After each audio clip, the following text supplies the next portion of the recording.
Au nom de Dieu, le tout miséricordieux, le très miséricordieux. Louange à Dieu, Seigneur de l'univers, et que la paix et la bénédiction soient sur notre maître Mohammed, fils d'Abdallah, l'élu, le guide digne de confiance, ainsi que sur sa famille, ses compagnons et tous ceux qui ont suivi son appel et attendu sa guidance jusqu'au jour du jugement.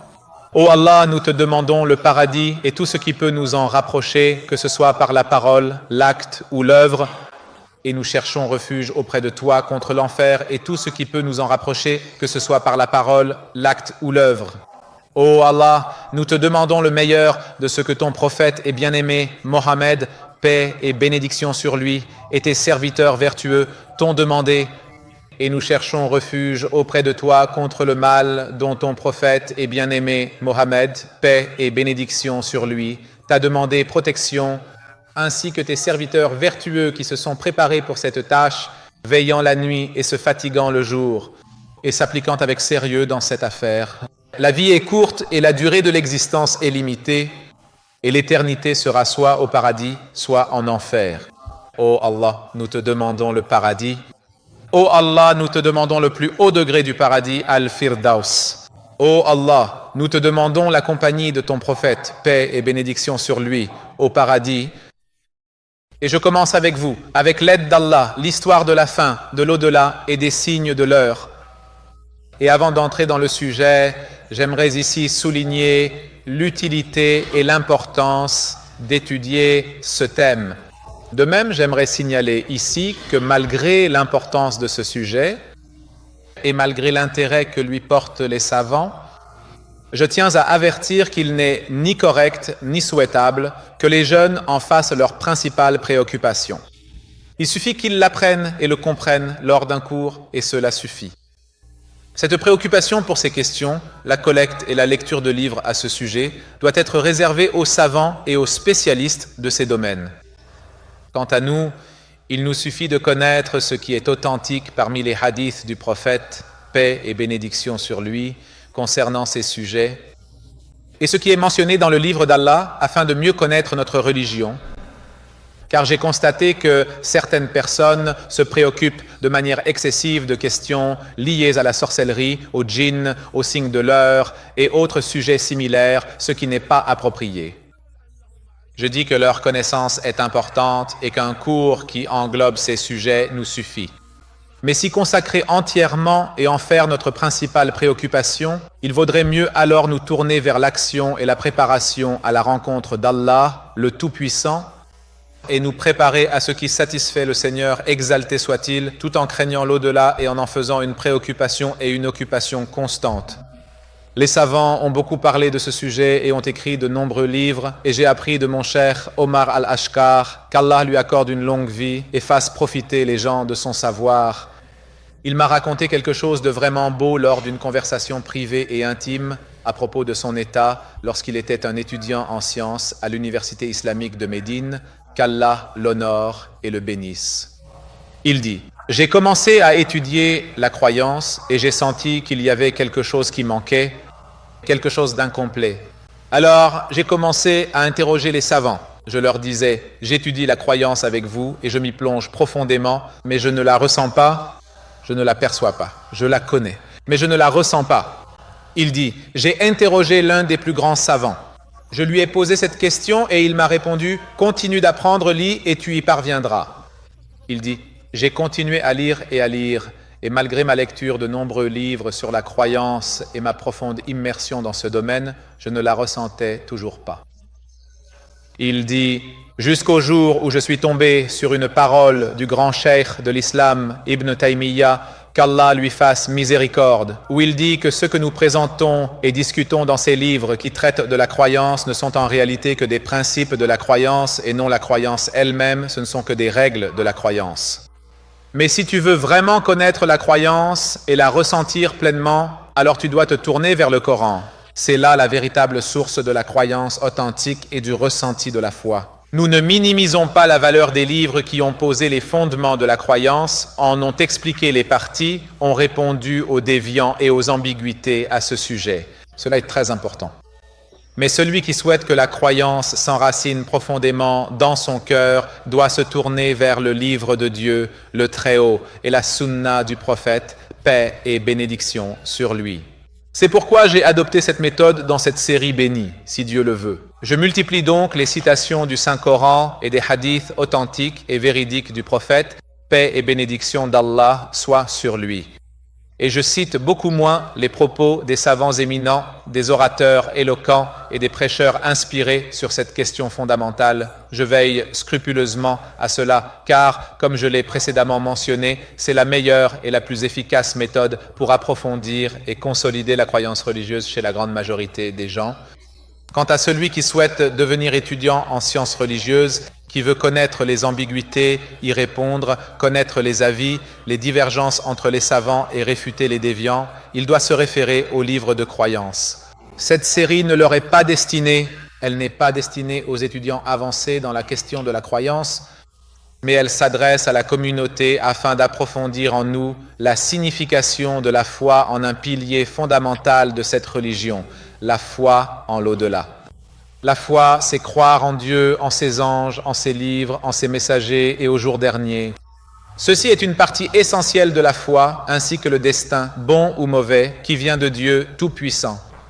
Ainsi, lorsque nous parlons dans cette série, nous ne parlons pas d'un sujet secondaire, nous ne parlons pas d'une question simple, mais nous parlons d'un pilier de la foi. La foi ne peut exister sans lui. Nous parlons de l'au-delà. Nous parlons de la résurrection après la mort. Le prophète, paix et bénédiction sur lui, est venu pour insister sur les piliers de la foi, et l'accent était toujours mis là-dessus. Il croit en Dieu et au jour dernier. Il croit en Dieu et au jour dernier. C'est la question décisive. La voix de tous les prophètes à travers le temps a été d'affirmer ce sens fondamental, la foi en Dieu. Si nous croyons en cela, toutes les autres questions religieuses et mondaines en découlent. Et c'est une question sur laquelle l'humanité a dévié, trompée par Iblis, que Dieu le maudisse, au point que certains trouvent étrange d'évoquer l'existence de l'au-delà. Le Seigneur, exalté soit-il, nous dit après « Je cherche protection auprès de Dieu, l'audient, l'omniscient, contre le diable, le maudit. Au nom de Dieu, le tout miséricordieux, le très miséricordieux. Vous promet-il que lorsque vous serez mort et devenu poussière et ossement, vous serez ressuscité ? Loin, bien loin est ce qui vous est promis. Il n'y a pour nous que la vie d'ici-bas. Nous mourrons et nous vivons et nous ne serons pas ressuscités. » Et de nombreux autres versets parlent de cette question. Le Coran est donc venu pour répondre à cela. Et le Coran est étonnant, son miracle est inégalable. Il répond avec logique, argument, preuve, démonstration et une science du raisonnement authentique, mais d'une manière que le philosophe comme la personne ordinaire peuvent comprendre. La réponse décisive est venue pour ceux qui nient l'au-delà et la résurrection. L'homme pense-t-il qu'on le laissera livrer à lui-même ?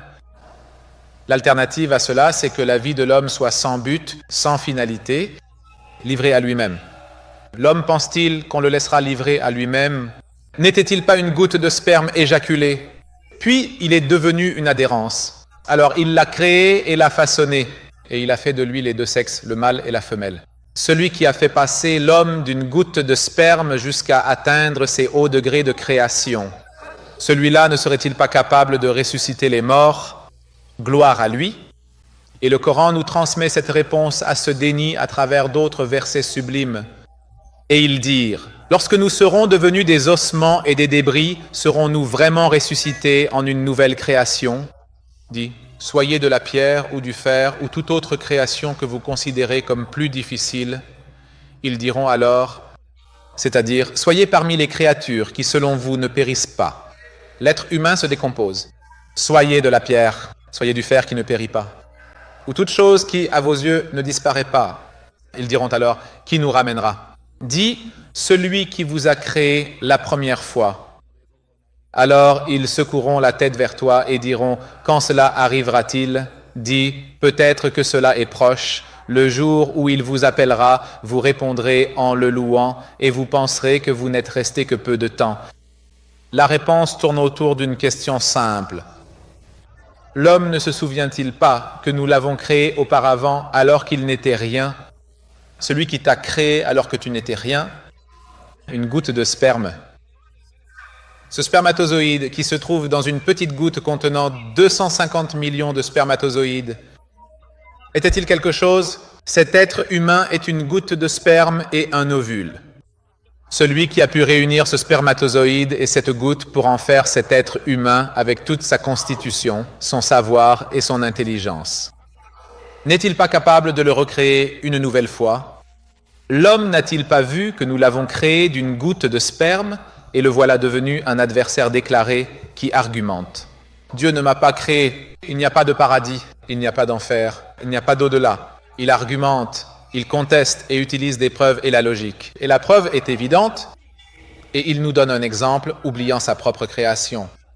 Lorsque l'incroyant est venu voir le prophète, paix et salut sur lui, il a pris les os d'un homme mort depuis des siècles, des os complètement décomposés. Il les a apportés au prophète, paix et salut sur lui, les a broyés jusqu'à ce qu'ils deviennent de la poussière. Puis il les a jetés au visage du prophète, paix et salut sur lui, en disant « Qui redonnera la vie à cela après qu'il soit réduit en poussière ?» Dieu le Tout-Puissant dit, et il nous donne un exemple, oubliant sa propre création, et il dit, qui redonnera la vie à ces ossements alors qu'ils sont poussière, complètement désintégrés? Dit, c'est celui qui les a créés la première fois qui leur redonnera la vie. Celui qui les a créés la première fois, n'est-il pas capable de les recréer une seconde fois? Et il connaît parfaitement toute création. Gloire à lui. Et Dieu, le Tout-Puissant, nous donne un autre exemple de la façon dont il ressuscite les morts, en plus de notre propre création, ce qui constitue la plus grande preuve. Celui qui nous a créés la première fois est capable de nous recréer une seconde fois. Dieu, le Tout-Puissant, nous donne un autre exemple. Dieu, le Tout-Puissant, dit « C'est lui qui envoie les vents comme une bonne nouvelle annonciatrice de sa miséricorde, puis, lorsqu'il soulève des nuages lourds, nous les dirigeons vers une terre morte. » Une terre, une maison où il n'y a rien, du ciment. Regardez, parfois vous cassez le ciment, puis vous trouvez qu'entre les morceaux de ciment, une plante a poussé. Un ciment mort. Un désert mort, il n'y a rien que de la poussière. Nous l'avons dirigé vers une terre morte, puis nous y avons fait descendre l'eau, et par elle nous avons fait sortir toutes sortes de fruits. D'où vient la vie? D'où vient la vie pour ce ciment ou ce désert? D'où vient-elle? De la même manière, nous ferons sortir les morts, afin que vous vous souveniez. Donc, la chose est claire. Le Coran miraculeux, dans sa simplicité et son miracle, nous suffit.